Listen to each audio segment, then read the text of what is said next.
افریقی ملک زمبابوے کے شہر ہرارے کے اطراف علاقے میں دعوت اسلامی کے شعبہ خدام المساجد والمدارس کے تحت جامع مسجد فیضان زمزم کے تعمیراتی کاموں کا سلسلہ جاری و ساری ہے۔ گزشتہ دنوں مبلغین دعوت اسلامی نے مقامی عاشقان رسول کے ہمراہ زیر تعمیر جامع مسجد فیضان زمزم کا وزٹ کرتے ہوئے وہاں ہونے والے تعمیراتی کاموں کا جائزہ لیا اور تعمیرات کے حوالے سے مختلف امور پر رہنمائی بھی کی۔ اس وزٹ کے دوران مدنی خبروں سے گفتگو کرتے ہوئے مبلغ دعوت اسلامی نے بتایا، ابھی ہم ہرارے کے اطراف میں اوورسپل ٹاؤن میں موجود ہیں۔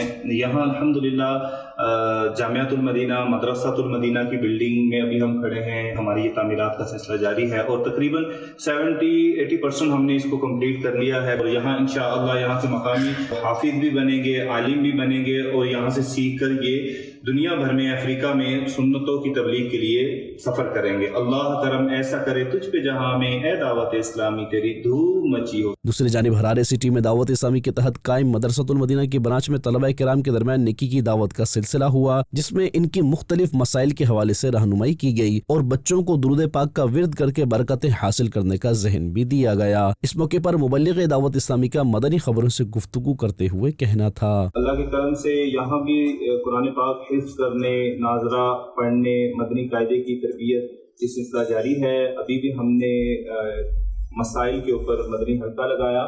مقامی اسلامی بھائیوں سے ریکویسٹ ہے کہ اپنے بچوں کو یہاں مدرسے میں پڑھنے کے لیے بھیجیں۔ انشاءاللہ فی سبیل اللہ ہم، اور انشاءاللہ اخلاقی تربیت کا سلسلہ بھی رہے گا۔ ادھر ہرارے کے اطراف علاقے میں مقامی عاشقان رسول کے جانب سے قائم کردہ مدرسے میں بھی نیکی کی دعوت کا سلسلہ ہوا، جس میں مدرسے کے طلبہ کرام و ٹیچرز، امام مسجد اور مسجد کے منتظمین سمیت دیگر مقامی عاشقان رسول کی بھی شرکت ہوئی۔ اس موقع پر انہیں دعوت اسلامی کے دینی کاموں میں حصہ لینے سمیت انگلش مدنی چینل کے دیکھنے کی دعوت بھی دی گئی، جبکہ اس موقع پر مبلغ دعوت اسلامی کا کہنا تھا کہ ابھی زمبابوے کے شہر ہرارے میں ہم موجود ہیں۔ ہرارے کے اطراف میں مدرسہ ہے، یہاں کے طلباء ٹیچر بھی ہمارے ساتھ موجود ہیں، یہاں کے امام مسجد کمیٹی کے بھی کچھ ممبر یہاں موجود ہیں۔ تو یہاں یہ قرآن پاک حفظ بھی کرتے ہیں، ناظرہ بھی پڑھاتے ہیں، اور ماشاءاللہ اہل سنت سے ہیں۔ الحمدللہ دعوت اسلامی کے مدنی قافلے بھی یہاں آتے رہتے ہیں اور یہ بڑا تعاون کرتے ہیں اس علاقے میں۔ انشاءاللہ عنقریب ہم یہاں کچھ تربیت کا سلسلہ بھی شروع کریں گے۔ جبکہ اس کے علاوہ ہرارے میں مختلف شعبہ زندگی سے وابستہ افراد و عاشقان رسول سمیت طلبہ کرام کے درمیان بھی نیکی کی دعوت کے سلسلے ہوئے۔ ناظرین، آپ بھی دعوت اسلامی کے دینی و فلاحی کاموں میں حصہ لیتے ہوئے خوب نیکیاں کمائیں۔